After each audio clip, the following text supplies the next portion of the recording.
अभिनय अरोरा जी तो साक्षात भगवान का रूप लगते हैं। मुझे इनकी भक्ति पे कोई शक नहीं है, मैं तो इनका अनन्य भक्त हो चुका हूँ। पर आप में से कुछ लोग ऐसे हैं जिनको लगता है कि ये झूठी भक्ति दिखा रहे हैं। तो मैं इनका अनन्य भक्त होने के नाते आज ये घोषणा करता हूँ कि महाराज अभिनय अरोरा जी 5 नवंबर से 30 नवंबर तक निर्जला उपवास रखेंगे, अन्न का एक दाना भी नहीं लेंगे। इतना ही नहीं, माँ बाप घर द्वार त्याग कर 6 माह के लिए भक्ति मार्ग के लिए जंगल जाएंगे और वहां 6 माह तक तपस्या करेंगे। अगर मेरी बातें झूठी होती हैं तो भेवड़ा बार है इस लड़के का कान पकड़ के इसको स्कूल ले जाना और इसके बाप को समझाना धर्म को बदनाम करने की आवश्यकता नहीं है। धर्म इतना हल्का नहीं है कि कोई भी माथे पर तिलक लगाकर कर्पूर चंदन लगाकर और धर्म के नाम पर अपनी रोजी रोटी कमाए। बिल्कुल नहीं हुआ है, ना ही होने देंगे। बच्चे का जीवन है, जीने दो, मेहनत करके खाओ। हराम की खाने से पेट में कब्ज हो जाती है।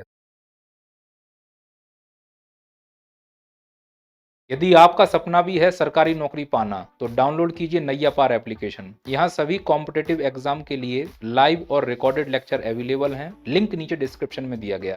इतनी सुंदर मनमोहक छवि वाले बाल गोपाल कल मेरे सपने में आए और सपने में आने के बाद उन्होंने मुझे आदेश दिया कि कल एक वीडियो उन पाखंडियों के लिए बनाओ जिन्होंने सनातनी हिंदू धर्म का मजाक बना के रखा हुआ है, और तुम्हारा ये वीडियो जो भी शेयर करेगा, लाइक करेगा, उसकी सभी मनोकामनाएं पूर्ण होंगी। बस बाल गोपाल के इसी आदेश का पालन करते हुए ये वीडियो मैं आप तक पहुंचा रहा हूं। आप यकीन मानिए, इस वीडियो में मैं नहीं बोल रहा हूं, साक्षात परमात्मा का अंश बोल रहा है और इसका एक ही उद्देश्य है, सनातनी हिंदू धर्म को पाखंड से बचाना। तो आइए एक एक पाखंड और एक एक पाखंडियों का पर्दाफाश करते हैं। सबसे पहले आप इस वीडियो को देखिए।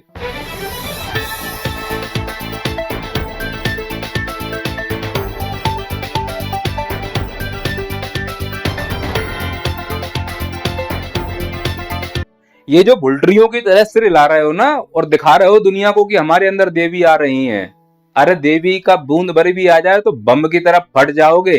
ये स्पष्ट रूप से दिख रहा है कि पाखंड है। इस पाखंड का तो हम सब मिलकर विरोध कर सकते हैं, लेकिन हमको याद रखना है कि हमारे धर्म को गलत रास्ते पर ले जाने वाले वही धर्म ध्वजवाहक होते हैं जिनको हम अनुसरण करते हैं। और ये बात बताने से पहले मैं इंडिकेट कर दूं कि हमारे धर्म और हमारे भगवानों ने हम इंसानों को ये संकेत दिया है कि बेटा, गलतियां सबसे होती हैं। भगवान शंकर ने भस्मासुर को आशीर्वाद दिया। जब हमारे भगवान से गलती हो सकती है तो हम तो उनके अनुयायी हैं, क्या हम लोग गलती नहीं कर सकते? तो जो भगवान की पूजा में लगे हुए साधु महात्मा हैं, हम लोग उनको फॉलो करते हैं, लेकिन याद रखना वो साधु महात्मा भी एक आम इंसान है। तो जब भगवान गलती कर सकते हैं तो आम इंसान भी गलती कर सकते हैं। इसीलिए किसी को फॉलो करने से पहले अपने दिमाग में धारणा बनना चाहिए, जीवन बहुत लंबा है, उसमें कहीं ना कहीं कोई गलतियां कर सकता है। और अगर कोई व्यक्ति तुमको गलत सलाह देता है, किसी की कथनी करनी एक नहीं होती है, उसे अपना गुरु मानना बंद कर दीजिए। और कई ऐसे गुरु हैं जो शुरुआत में धर्म का सहारा लेते हैं, धर्म का प्रचार प्रसार करते हैं और अंत में आकर उनका एक ही केंद्र बिंदु होता है कि बस हर हालत में पैसे कमाना है। पहले बोलते हैं कि अध्यात्म की ओर जाओ, फिर बाद में बोलते हैं नहीं, पैसा ही जीवन में महत्वपूर्ण है। धर्म से आप अपनी आवश्यकताओं को पूरा करो, किसी को बुरा नहीं लगेगा, रोटी कपड़ा मकान, पर धर्म से इच्छाएं पूरी नहीं करनी है। धर्म का सहारा लेकर अगर कोई व्यक्ति अपनी इच्छाएं कर रहा है पूरी, तो समझ जाना कि वो हमें गलत रास्ते पर ले जा रहा है। इच्छाएं पूरी करनी है तो मेहनत करो, धर्म का सहारा नहीं लेना है। मुझे फोन्स का बहुत शौक है। अच्छा, हाँ जी, कारों का नहीं। जरा बढ़िया से देवी जी 2-3 फोन बताइए जो। नहीं, 2-3 नहीं, मैं नहीं, आप तो एक ही करती होंगी। हाँ, एक ही ब्रांड का यूज करती हूँ। वैसे मैंने और भी किए हैं पर ज्यादा कंफर्टेबल मैं एप्पल के साथ ही रही हूँ। पर मुझे हर नए मतलब जो नया निकलेगा मुझे चाहिए। अभी 15 वाला चल रहा हो। और ऐसे व्यक्ति को कभी फॉलो मत करो जो थूक कर चाटते हो। जो व्यक्ति अपनी बात पर नहीं टिक सकता, उसे गुरु बनने का कोई अधिकार नहीं है। चलो ये लोग तो ठीक हैं। इसके बाद जो कंडीशन हो रही है, कई तो ऐसे हैं जिन्होंने मानवता को शर्मसार कर दिया है, उसमें एक लंबी लिस्ट है। और इसको देखकर तो मुझे ऐसा लगता है कि ये तो बस एक ही आशीर्वाद देगा, गर्भवती भवा। ऐसे लोग हमारे समाज में धर्म के ध्वजवाहक के रूप में अगर चल रहे हैं तो हमारे समाज का धर्म, चाहे वो किसी भी धर्म का हिस्सा हो, खतरे में है। पर याद रखना, समाज में सभी लोग बुरे नहीं होते, कुछ महान आत्माएं भी हैं, सच में जो संत होते हैं। असली संत की पहचान क्या है? असली संत की पहचान ये है कि उसके हिस्से में एक भी जमीन का टुकड़ा ना हो, धन का लोभ ना हो, उसका एक ही उद्देश्य हो, मानव का कल्याण करना। तो कई सारे ऐसे संत भी हैं जो मानव कल्याण के लिए निस्वार्थ रूप से लगे हुए हैं। ये साक्षात भगवान का रूप होते हैं। ये हमें बताते हैं कि किस प्रकार से जीवन को आगे ले जाना है। ये जीवन का असली मतलब सिखाते हैं। जीवन का असली मतलब कुछ नहीं है, मानव का जीवन एक गलती है और मानव अपना पूरा जीवन इस गलती को सुधारने में लगा देता है। आपके पग पग पर समस्याएं आएंगी, तो जो जीवन में समस्याएं आती हैं, असली पुरुष वही है जो पहले उन समस्याओं को पहचाने और समस्याओं को पहचानने के बाद उन समस्याओं के समाधान के लिए प्रयास करे। और जब उन समस्याओं के समाधान के लिए प्रयास किया जाता है तो उस प्रयास को पूरा करने के लिए धर्म का सहारा लिया जाता है। धर्म का सहारा हमें केवल इसलिए लेना है कि जो समस्याएं हमारे सामने हैं उनका क्या समाधान हो सकता है। पर हम लोग क्या करते हैं, उन समस्याओं के समाधान के लिए धर्म के दर्शन को छोड़कर पाखंड को पकड़ लेते हैं कि महाराज हमारी शादी नहीं हो रही है, ओम बुलू ओम छू 3 महीने में हो जाएगी। महाराज नौकरी नहीं लग रही है, महाराज घरवाली भाग गई है, महाराज जॉब नहीं चल रहा है। तो जो ये पाखंड लोग होते हैं ना, जो बात बात पे पर्चा खोलते रहते हैं, इनको मालूम है कि इन लोगों को मूर्ख बनाना आसान है। याद रखना मेरी बात, समय की सत्ता होती है, तुम्हें कोई भी परेशानी हो समय पर ही ठीक हो सकती है। अगर तुम्हारा एग्जाम क्लियर नहीं हो रहा है तो उसके लिए तुम्हें समय देना पड़ेगा। तुम किसी भी पाखंडी के पास जाओगे, वो तुमसे कहेगा 3 महीने ये कर लो, 6 महीने ये कर लो, तुम्हारा नौकरी लग जाएगा। अरे वो तुमको समय दे रहा है पागलो। और हम लोग क्या करते हैं कि लगता है कि उस पाखंडी ने हमसे बोल दिया है कि तुम ये कर लो वो कर लो तुम्हारा काम हो जाएगा, और हम लोग हाथ पे हाथ रखे बैठे हैं और वो 6 महीने गुजर जाते हैं। कर्म करना पड़ेगा, समय जब मिलता है तो कर्म करना पड़ता है, और ये जो धर्म है वो हमें बताता है कि कर्म कैसे किया जाए। इसीलिए ऐसे लोगों को फॉलो करो जो सच में हमको हमारे जीवन की समस्याओं के समाधान के लिए कर्म करने के लिए प्रेरित करते हैं, ना कि कर्मकांड करने के लिए प्रेरित करते हैं। तो कई सारी ऐसी महान आत्मा है, उसमें से एक महान आत्मा है जगत गुरु रामभद्राचार्य जी। ये आंखों से दुनिया को नहीं देखते हैं, मन की आंखों से दुनिया को देखते हैं। जो व्यक्ति मन की आंखों से दुनिया को देखता है ना, याद रखना, उसके सामने झूठ नहीं बोल सकते, उसके सामने पाखंड नहीं कर सकते। इसका मैं आपको एक प्रत्यक्ष उदाहरण देता हूं। हाल ही में रील में वायरल एक पाखंडी लड़का जो अपने आप को धर्म का प्रवर्तक कहता है, और वह इस उद्देश्य से रील बनाता है कि ज्यादा से ज्यादा व्यूज आए और वही पाखंडियों की तरह पैसा कमा पाए। क्योंकि भारत में धर्म एक मनोरंजन का हिस्सा बन चुका है। भारत में धर्म एक प्रकार का स्टार्टअप है, 0 इन्वेस्टमेंट, लाभ ही लाभ है, कोई टैक्स नहीं भरना पड़ता। तो क्यों ना माता पिता अपने बच्चों को शुरू से ही इस प्रकार से बाबा बनाना शुरू कर दें। मुझे फर्क नहीं पड़ता कि जमाना क्या कहता है, मुझे तो ये पता है कि कान्हा मुझे अपना कहता है। लेकिन ये लड़का एक गलती कर बैठा। इससे पहले जो भी ये रील बना रहा था, जहां भी मंच में जा जाके ये रील बना रहा था, वहां इसकी रील बनती गई, लोगों ने देखता गए। पर जिस मंच पर ये गया वो रामभद्राचार्य जी का मंच था। वो दुनिया को मन की आंखों से देखते हैं। रामभद्राचार्य जी ने इस लड़के के पाखंड को 2 सेकंड में पकड़ लिया, और इस लड़के का पाखंड आप इस वीडियो में देखिए किस प्रकार से स्पष्ट दिख रहा है। जो व्यक्ति इतने महान व्यक्तित्व के पास खड़ा हो, रामभद्राचार्य जैसे व्यक्तित्व के पास, तो कोई भी व्यक्ति रामभद्राचार्य के चेहरे को निहारना चाहेगा 24 घंटे। पर इस व्यक्ति की निगाहें कैमरा तलाश रही थी मोदी जी की तरह, क्योंकि मोदी जी का भी तो यही फैशन है कि कैसे भी कैमरा मिल जाए। चारों तरफ कैमरे का फैशन हो चुका है। राजनेताओं से लेकर जितने भी धर्मात्मा है, सब लोगों ने कैमरे का फैशन ही तो आगे बढ़ा दिया है। अब इस वीडियो में देखिए, लड़का रामभद्राचार्य जी के मंच पर है और इसकी हरकतों से स्पष्ट समझ में आ रहा है कि इसे भक्ति से कोई लेना देना नहीं है। इसका एक ही उद्देश्य है कि हर हालत में इसकी रील बननी चाहिए, हर हालत में व्यूज आने चाहिए और हर हालत में पैसे आने चाहिए। इसकी पूरी एक्टिंग पूरे मंच पर आप देखिए, भक्ति से बिल्कुल भी ओतप्रोत ना होके रील से पूरी तरह ओतप्रोत होती जा रही है। वही मैं आप लोगों से कहना चाह रहा हूं कि इस बात को समझिएगा कि हमारे धर्म को पाखंड बनाने में किन किन लोगों की भूमिका है। क्या हम लोग सच्चे गुरुओं को पहचान नहीं पाए हैं, या सच में हम लोगों को पाखंड अच्छा लगता है? क्योंकि धर्म के नाम पर हम केवल उन लोगों को प्रमोट करते हैं जो आनंद देते हैं।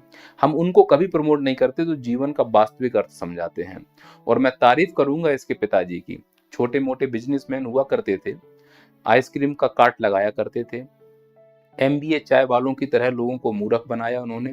4-4 लाख रुपए में आइसक्रीम के कार्ट लोगों को चिपका दिए, वो बिजनेस फेल हो गया, पैसे लौटाए नहीं, तो इनके ऊपर फ्रॉड होने का आरोप लगा। इनके ऊपर जब फ्रॉड होने का आरोप लगा तो इससे समझ में आ रहा है कि ये व्यक्ति नियत से ही फ्रॉड है, क्योंकि यह और को फ्रॉड बना नहीं पाया। अब मूर्ख बनाने के लिए आंखों में पट्टी होना जरूरी है।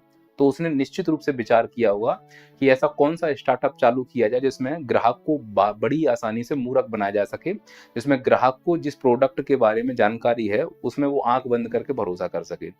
और भारत में अभी एक ही स्टार्टअप ऐसा है, वो है धर्म की अफीम, जिसमें ग्राहक आपसे कोई शंका नहीं करता। तो इसने अपने लड़के को, जिसकी अभी छोटी उम्र है, जिसे पूरा जीवन जीना है, उसने अपना पूरा प्रोजेक्ट उसके ऊपर थोप दिया कंठी माला पहना दी, तिलक लगा दिया, बन गए बाबा। इस देश में चपरासी की नौकरी के लिए हमको कई सारे एग्जाम पास करने पड़ते हैं, और दुर्भाग्य है जो अध्यात्म का परचम फैलाते हैं, बाबा बोलते हैं जिन्हें हम, उनके लिए कोई एग्जाम नहीं। नेता जो हमारे लिए नीतियां बनाते हैं उनके लिए कोई एग्जाम नहीं, और जो चपरासी जिसकी कोई वैल्यू नहीं उसके लिए एग्जाम होता है। तो यदि किसी को बाबा बनना है तो बाबा बनने की 2 शर्तें स्पष्ट रखती जाएं। पहला, विद्वानों के द्वारा एग्जाम लिए जाएंगे, उसमें पहली शर्त है कि चारों ग्रंथ होने चाहिए, पुराण, रामायण, गीता, इनका कंठस्थ अध्ययन होना चाहिए। अगर कंठस्थ नहीं है तो कंठी माला और तिलक लगाने का अधिकार किसी को नहीं होना चाहिए। दूसरा, अगर बाबा बन रहे हो, पूरा ज्ञान हो चुका है, तो गृहस्थ जीवन छोड़ देना चाहिए, भौतिक सुख सुविधाओं से दूर होना चाहिए। कोई गाड़ी नहीं मिलेगी, कोई एसी नहीं मिलेगी, कोई टेंट नहीं मिलेगा, कोई बंगला नहीं मिलेगा, कोई मोबाइल नहीं मिलेगा। कोई बाबा नहीं बनना चाहेगा, मैं लिख के ले लो। अरे अय्यासी है, बड़ी बड़ी लग्जरी गाड़ियों में घूम रहे हैं, प्रवचन देते हैं तो बगल में एसी लगी हुई है, जो जनता है वो गर्मियों में मर रही है। कई सारे प्रवचन में भीड़ भाड़ में जनता मर भी जाती है, और ऐसे आम घटनाएं भारत में सुनने को मिलती भी है, क्योंकि जनता पागल है। उसे ये समझ में नहीं आ रहा है कि इसके प्रवचन सुनने से तुम्हारा कल्याण नहीं होगा, कल्याण होगा कर्म करने से। तो वही जनता पागल है, उसको और पागल बनाने के लिए इस प्रकार के नए नए प्रोजेक्ट लॉन्च किए जा रहे हैं। ये लड़का कितना फ्रॉड है, इसके लिए कई सारे यूट्यूब पर वीडियोस बने हुए हैं। ओनली देसी नाम का यूट्यूब चैनल है जिसने बहुत शानदार रिसर्च की है। मैं चाहता हूं कि आप बाकी जानकारी के लिए ओनली देसी यूट्यूब चैनल पर जाएं और वहीं पर वीडियो देखें। उस भाई ने बहुत मेहनत की है, तो क्रेडिट भी उसी भाई को मिलना चाहिए। लेकिन इस बच्चे से हमें ये सीखने को मिल रहा है कि ये कितना बड़ा फ्रॉड है, कि इसको नॉलेज कुछ नहीं है, रट्टू तोता जैसा है, और उसको रटा दिया गया है। उससे कोई भी सवाल पत्रकारों ने पूछे हैं, सभी जगह उसका सेम ही जवाब रहा है। आप क्लिप सुनिए।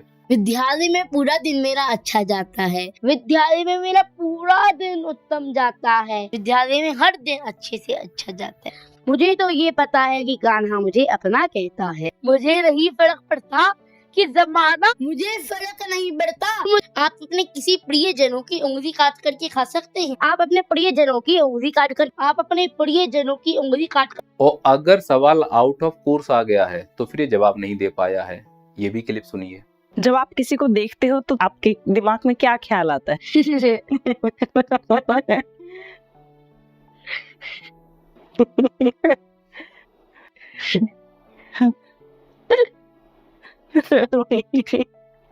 बताइए। तो इसमें 2 बातें हैं। पहला, अगर कोई इसको साधु मानकर इससे अपनी समस्याओं को जिक्र करने के लिए आए तो ये लड़का तो बोल भी नहीं पा रहा है, समस्याओं का जिक्र तो बहुत बड़ी बात है। दूसरा, क्या इसमें हमारे धर्म का मजाक नहीं उड़ रहा है कि ऐसे अज्ञानी रट्टू तोता वाले लोग बचपन से ही बाबा बनने लिए आए? बाबा का क्या मतलब है? तब तो करो, कोई योग नहीं, कोई अष्टांग नहीं, कोई श्लोक नहीं, बस उठाया कंठी माला, जय बाबा की, हो गए बाबा। मजाक बना के रखा हुआ है, मजाक ही तो है। ये बिजनेस है, इस बिजनेस को बढ़ावा देना है। इसकी बातें तुम सुनो, मोबाइल का यूज नहीं करना चाहिए, और इसके कुछ फुटेज सामने लगे हैं जो मोबाइल का यूज करते हुए यहाँ पर दिख रहा है। अब आपके ऊपर है कि आपको क्या करना है। आप सबसे मेरा एक ही उद्देश्य है कि आपको अपने धर्म के प्रति कट्टर नहीं होना है। यदि आप अपने धर्म के प्रति कट्टर हो रहे हैं तो इसका मतलब आपने अपने धर्म को समझा नहीं, धर्म के दर्शन को नहीं समझा। धर्म क्या है? आप अपने जीवन के कर्तव्यों का निर्वाह बड़ी ही आसानी से बिना किसी को तकलीफ पहुंचाए अगर कर पा रहे हैं तो आपसे बड़ा धार्मिक कोई नहीं है। याद रखना है कि जीवन के पग पग पर आपकी समस्याएं हैं, और उन समस्याओं को पहले आपको पहचानना है, और समस्याएं जब पहचान लेते हो तो उनका फिर समाधान ढूंढना है, और जब समाधान नहीं मिलता है तब हमें कोई गुरु बनाना पड़ता है।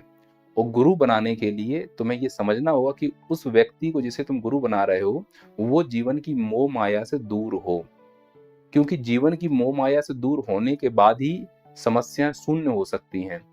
तो यदि कोई व्यक्ति जीवन की मोह माया में फंसा हुआ है, बाल बच्चे हैं, गाड़ी घोड़ा है, टेंट लगा के प्रवचन दे रहे हैं, पैसे ले रहे हैं, तो वो खुद अपनी समस्याओं में उलझे हुए हैं। उनकी भी ईएमआई चल रही है जिनको तुमने गुरु बना के रखा है। 2-2 लाख के बैग लेके घूम रहे हैं, 3-3 लाख की घड़ी है, 3-3 लाख की कारें हैं, उनकी ईएमआई चल रही हैं। तो उनकी जीवन में समस्या है ना ईएमआई को लेकर। तो जो व्यक्ति खुद अपनी समस्या में घिरा हुआ है वो तुम्हारी समस्याएं कैसे सुलझा देगा। तो गुरु का चयन इस आधार पर मत करो कि भीड़ उसका चयन कर रही है। गुरु का चयन इस आधार पर मत करो कि बड़े बड़े टेंटों में लोग उन्हें सुनने आ रहे हैं। गुरु का चयन इस आधार पर करो कि तुम्हारी जो समस्या है उसका समाधान केवल वही व्यक्ति कर सकता है जिसके पास कोई समस्या ना हो, और ऐसा व्यक्ति केवल वैराग्य हो सकता है जिसके ना बीवी हो, ना बच्चे हो, ना धन हो, ना संपत्ति हो, ना जीवन से कोई मोह हो। ऐसे लोगों को अगर फॉलो करोगे तो ही वो तुम्हें वास्तविक ज्ञान दे सकते हैं। ऐसे चिलगोजों को फॉलो करने से, ऐसे लड़कों को बाबा के रूप में ढालने से हमारे धर्म का केवल मजाक बन रहा है। बाकी इसके पिताजी से कहूंगा कि तुमने तो अपने जीवन में जो किया सो किया, बच्चे को कम से कम उसका जीवन जीने दो। तुम अपना पूरा प्रोजेक्ट उस बच्चे के ऊपर मत थोपो। तुमसे निकम्मा बाप तो इस दुनिया में कोई होगा भी नहीं जो इस बच्चे को धर्म की आड़ में लेकर रोटी खाना चाहते हो। मेहनत करो, भगवान ने हाथ पैर दिए हैं। धर्म को मजाक बनाना बंद करो। हमारे धर्म का मजाक इस स्तर पर हो गया है, मोहल्ले की भाभी जैसा हो गया हमारा धर्म। कोई भी आके हमसे मजाक कर जाता है, कोई भी आके हमें छेड़ जाता है और हम मुस्कुरा के चले जाते हैं। हमारे भगवान जगह जगह नाच रहे हैं, हर कार्यक्रम में हमारे भगवान नाचते हुए दिख रहे हैं। किसी भी पॉलिटिकल पार्टी का कार्यक्रम होता है, हमारे भगवानों के कटआउट लगा दिए जाते हैं। हर बात पे हमारे भगवानों के झंडे लगा दिए जाते हैं। क्या इतना सस्ता हो गया है हमारा भगवान कि कहीं भी किसी भी पॉलिटिकल पार्टी का प्रदर्शन करने के लिए कटआउट का इस्तेमाल हो सकता है? अरे जब मंदिर बनाए गए हैं, मस्जिद बनाए गए हैं, गुरुद्वारा बनाए गए हैं, गिरजाघर बनाए गए हैं, तो हमारे भगवानों का सम्मान उनके घर में होना चाहिए ना। बाहर लाकर हम क्या सिद्ध करना चाह रहे हैं? क्या हमने धर्म को राजनीति से जोड़ दिया है, या हम बिल्कुल भ्रष्ट हो चुके हैं, या हमें केवल समझ में आ रहा है कि धर्म का नाम केवल मनोरंजन है? देखिए, धर्म दर्शन का विषय है, प्रदर्शन का नहीं। पर वर्तमान में धर्म मनोरंजन का विषय बनता जा रहा है। कहीं भी नवरात्रि हो रही है, मनोरंजन करना है। गणेश चतुर्थी है, मनोरंजन करना है। डीजे पहले है या नहीं है देखो, लाइटिंग है या नहीं है देखो, गरबा हो रहा है तो वहां पर व्यवस्था है या नहीं, पूजा जाए भाड़ में, माता मैया की कोई पूजा नहीं कर रहा है, लेकिन कर रहे हैं। धीरे धीरे हम विनाश की ओर जा रहे हैं।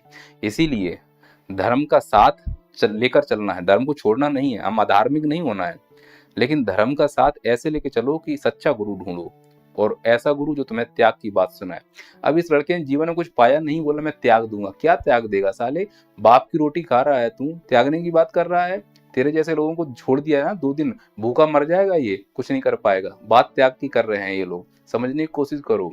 जिसने कुछ पाया हो अगर वो त्याग कर धर्म अपनाए, ऐसे लोगों को फॉलो करो। इसीलिए गुरु चुनिए, मूर्ख नहीं।